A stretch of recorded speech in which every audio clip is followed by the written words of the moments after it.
형사소송법 개정으로 78년간 이어진 검찰 중심의 수사체계는 막을 내리게 됐습니다. 하지만 법조계와 정치권에선 헌법 위배 소지가 있다는 지적이 일고 있는데요. 임예진 기자가 전해드립니다. 검사의 수사권을 완전히 폐지하는 내용의 형사소송법 개정안이 속전속결로 국회를 넘어 국무회의까지 통과했습니다. 이제 수사와 기소는 완전히 분리되고 수사하는 검사는 사라집니다. 다만 위헌 소지가 있다는 지적이 이어지고 있고 야당에서 헌법소원 청구 등 법적 대응을 예고한 만큼 헌재 심판대에 오를 가능성도 거론됩니다. 첨예한 쟁점은 검사의 영장 청구권 문제입니다. 헌법은 체포, 구속, 압수수색 시 검사의 신청에 의해 법관이 발부한 영장을 제시하도록 정하고 있는데 개정 형사소송법은 경찰의 신청이 있어야만 검사가 법원에 영장을 청구할 수 있도록 규정하고 있기 때문입니다.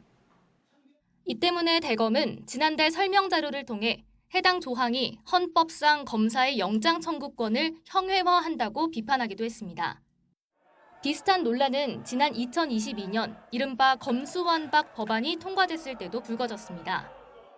당시 한동훈 법무부 장관과 검사 6명이 국회의장을 상대로 권한쟁의 심판을 청구했는데 결과는 5대4로 각하였지만 재판관 4명이 헌법에 규정된 검사의 영장 신청권은 수사권을 전제로 한 거라며 다른 해석을 하기도 했습니다. 특히 이선의 재판관은 법률에 의해 검사의 소추권과 수사권이 제한되면 영장 신청권도 침해될 가능성이 없지 않다고 보충 의견을 냈습니다. 법조계에서도 의견이 갈립니다. 앞선 헌재 결정대로 검사의 수사권은 헌법상 권한이 아니라 법률상 권한이라 위헌 소지가 없다는 주장이 있는가 하면 수사권 없이 영장 신청을 할 수는 없다는 견해도 맞섭니다. 지난 검경 수사권 조정 국면에서처럼 검사들이 직접 목소리를 낼지도 주목되는 가운데 형사소송법을 둘러싼 논란의 불씨는 한동안 이어질 거로 보입니다. YTN 임혜진입니다.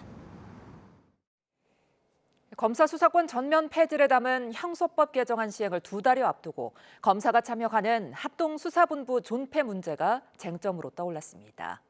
고난도 수사의 실효성을 최대한 끌어올린다는 설립 취지를 잃지 않으려면 제도 보완이 필수라는 지적도 나옵니다. 박광렬 기자입니다. 지난 5일 대통령 업무보고 현행 검경 합동수사본부 체계 관련 내용이 언급됐습니다. 역량이 좀 괜찮다라는 전제 하에서 합동수사팀 안에서도 검사가 수사를 주도했겠죠? 그러면 합동수사본부는 앞으로 운명이 어떻게 되는 거예요? 이에 행정안전부와 법무부 수장의 반응은 엇갈렸습니다. 직접 수사 권한이 없다라는 것뿐이지 수사에 관해서 의견을 내고 공중경 합동수사본부가 만들어지게 되지 않을까. 지금 합동수사본부의 운영 근거가 매우 취약합니다. 제가 보기엔 사실상 없는 상태인데요. 현재 활동 중인 합동수사본부는 9곳입니다.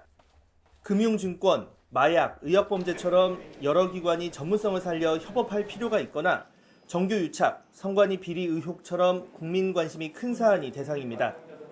문제는 개정 형소법에 따르면 검사는 보안 수사를 포함한 수사를 일체할 수 없다는 겁니다. 당장 피고인 측이 검사의 합수본 참여에 위법하다는 논리를 펼 수 있다는 해석이 제기됩니다. 증거가 위법 수집 증거로서 증거 능력이 없다.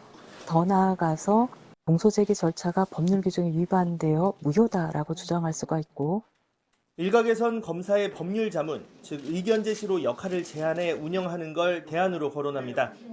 하지만 수사 행위와의 구분이 모호하고 고난도 수사에 각 기관 역량을 최대한 쏟는다는 합수본 취지에 맞지 않는다는 반론도 있습니다. 개정 형소법에 기존 검사의 수사를 예외적으로 90일까지 더 수사할 수 있다는 부칙이 담긴 가운데 이 부칙이나 시행령 수준을 넘는 법적 근거가 필요하다는 지적이 적지 않습니다.